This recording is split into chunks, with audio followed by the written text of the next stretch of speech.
The Royal family ain't nothing but another white trash trailer park family. Now hear me out, all right? Every trailer park has a Mama T.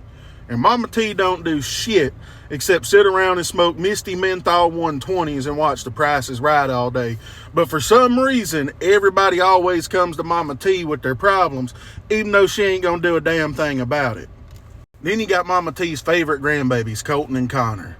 Now, if you ask Mama T, Colton and Connor can't do no wrong. They both good boys, joined the Army straight out of high school, but they joined for different reasons. Colton wanted to bring honor to his family, and Connor just wanted to get the hell out of the trailer park. And before Connor could get out the trailer park, he met his old lady, Stacy. Now, shortly after Connor and Stacy got married, Connor managed to get out of the trailer park, and the rest of his family absolutely hates Stacy for it because they're certain that she had something to do with it. Then you got Colton's wife, Jenny, or Jenny Lynn, who, despite being the favorite daughter-in-law of the family, they still really don't like her. They're just nice to her because she's the one that's around them most often. Then there's Colton and Connor's parents, Roy and Allison. Roy and Allison pretend to be a happy couple with the perfect marriage.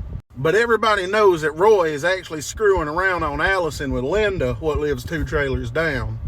Until one day Roy gets tired of the charade and he goes and asks Mama T for help, and they come up with a plan to cut Allison's brake line so that Roy is free to marry the homewrecker.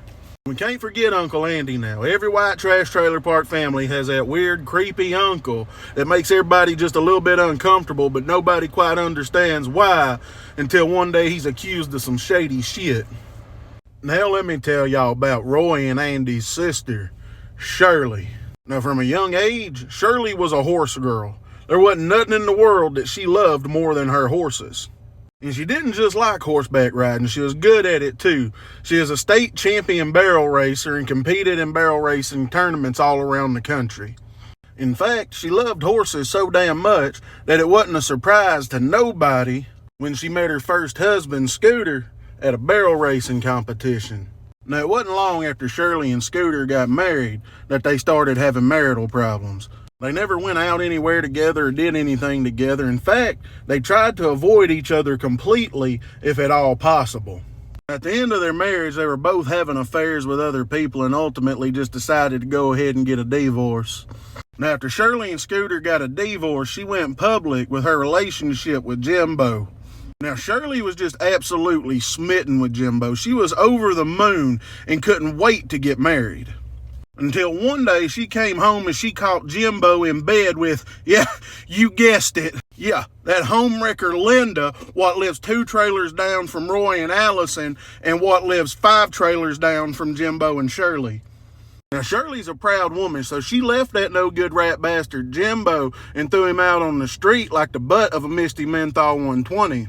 Now, from that point on, Shirley and Linda's beef was on sight. Shirley wasn't afraid to drop everything and just run them hands. Now, this went on for a while until Shirley met her current husband, Skeeter, coincidentally also at a barrel racing competition. Around that same time, Shirley's brother, Roy, ended up marrying that no-good homewrecker Linda, what now lives in the trailer with Roy after he done crawled up under Allison's car with a pair of tin snips. And now, since her brother's done married that no-good bitch that she's got beef with, Mama T told her she has to at least try to be nice. And still to this day, Shirley can't stand that no-good home-wrecking hoe Linda. But Mama T told her if you ain't got nothing nice to say, don't say nothing at all. So Shirley can't bring herself to say nothing more to Linda than bless your heart. Now, Mama T wasn't just a resident down at the Royal Oaks Mobile Home Park. She was a park owner. She inherited the park from her daddy, what got it from his brother when his brother run off with an old divorcee. And Mama T wasn't always called Mama T neither.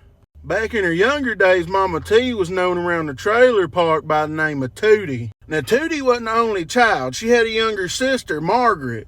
But Tootie was the favorite child. She's the oldest. She is the one set to inherit the trailer park after her daddy died. In all reality, she was the child that got the most attention from both of her parents. Now, since Margaret didn't get no attention from her parents, she just decided she was going to seek attention elsewhere, and she started messing around with Rooster, what lived in trailer 12, and was already married. Now, it didn't take long for the rumors to start spreading around the trailer park, and folks was whispering behind their backs and speculating about what was going on between Margaret and Rooster. So wasn't nobody surprised when Rooster filed to divorce his wife and asked Margaret to marry him. Now, Margaret's daddy was convinced that Rooster was just trying to get all the money that Margaret was set to inherit once he died. So he told Margaret, he's like, if you marry that sumbitch, I'm cutting you out of my will. You ain't gonna get a damn dime. I'm leaving everything to Tootie, all the money, the trailer park, everything. Now, at first, Margaret told her daddy to go to hell, that she was going to marry Rooster, and that was all there was to it, and there wasn't nothing he could do to change her mind. But eventually, she realized that Rooster was a broke sumbitch, and he wasn't going to be able to keep up with the life that she is accustomed to. So then Margaret tells Rooster that she can't marry him, and she calls off the wedding so that her daddy will write her back into his will. Then she starts messing around with Squirrel, what works for her daddy down at the trailer park. Now, initially, her daddy was upset because Squirrel was just as damn broke as Rooster. But eventually, he came around and he was like, you know what? Squirrel's a good dude. He's a hard-working sumbitch. You can go ahead and marry him. I'm all right with Squirrel. Now, after Margaret and Squirrel got married, the fit hit the sand. They started fighting and arguing all the time, even when they was in public. They couldn't stand each other. They absolutely hated to look at one another. And so they just went ahead and got a divorce. As for Tootie, after her daddy died, she inherited the trailer park, and with it a whole mess of responsibilities that she wasn't ready for yet. She's dealing with the grief of losing her daddy and running a trailer park on top of it, and it was more than she could deal with. Her cousin Possum noticed that she is having a hard time, and he started coming around to check on her, make sure she is all right, see if she needed somebody to talk to and whatnot. Eventually, Tootie and Possum became more than cousins. They became kissing cousins and ended up getting married and having 3 kids, Roy, Andy, and Shirley. Mama T ain't run the trailer park, and she ain't never built no new trailer parks neither. Ain't nobody in Mama T's family ever run the trailer park since her great-great-great-great-granddaddy. Let me break it down for you, all right? Mama T's great-great-great-great-granddaddy, Charlie, was the last member of the family to own and operate the trailer park, all right? So while Charlie was running the trailer park, he had rent prices hiked up through the roof, and he was constantly hitting residents with all kind of bullshit fees what wasn't even in their lease agreement. A few of the residents got fed up with the bullshit he was feeding them, and they put together a board of advisors to speak on their behalf. So they go to Charlie and they voice the residents' concerns, and he tells them that it ain't none of their damn business. It's his trailer park, and he gonna run his trailer park the way he sees fit. So the board of advisors go back and they tell the residents what he said, and they're like, he ain't gonna budge. He ain't about to negotiate with nobody. And all them pissed off residents was like, well, if he don't want to negotiate, we'll just go down there, pull him out of his trailer, and whoop the fire out of him. But when the residents got down there to the leasing office to talk to Charlie, he done put together his own group of residents what was on his side and had his back. And that's when all hell broke loose. The residents started fighting and carrying on and beating the hell out of each other. And while they was beating the hell out of each other, a group of residents what was pissed off at Charlie managed to break into the leasing office and took his ass hostage. When the fighting stopped, the residents what was loyal to Charlie realized he'd done been taken hostage, and they had to regroup and figure out how in the hell they was gonna get him back. Meanwhile, the residents what done took Charlie hostage was trying to talk to him and negotiate with him, telling him that if he agreed to their terms, they'd let him go and let him keep his trailer park too. Now, Charlie was a slick dude, so he's pretending to negotiate with them, but he was really, when they wasn't paying no attention, talking to some of his captors, recruiting them to his side, trying to convince them to let him go. Well, a couple of them caught on and decided he couldn't be trusted no more, and they unalived him. They chopped his damn head smooth off. Well, with Charlie's head chopped off and him unalived, his ugly-ass son, Charlie Jr., inherited the trailer park.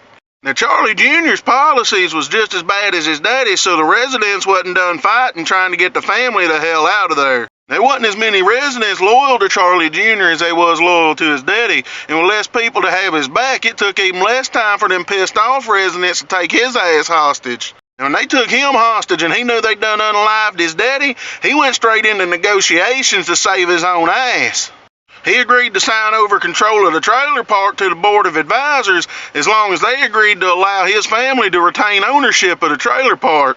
There you have it. That's the reason why Mama T owned the trailer park, but she ain't never run it. Don't forget to like, share, and follow. And remember, anybody that clicks the link in my bio and shows their support on Cash App or Venmo is automatically entered to win the trailer park cash giveaway.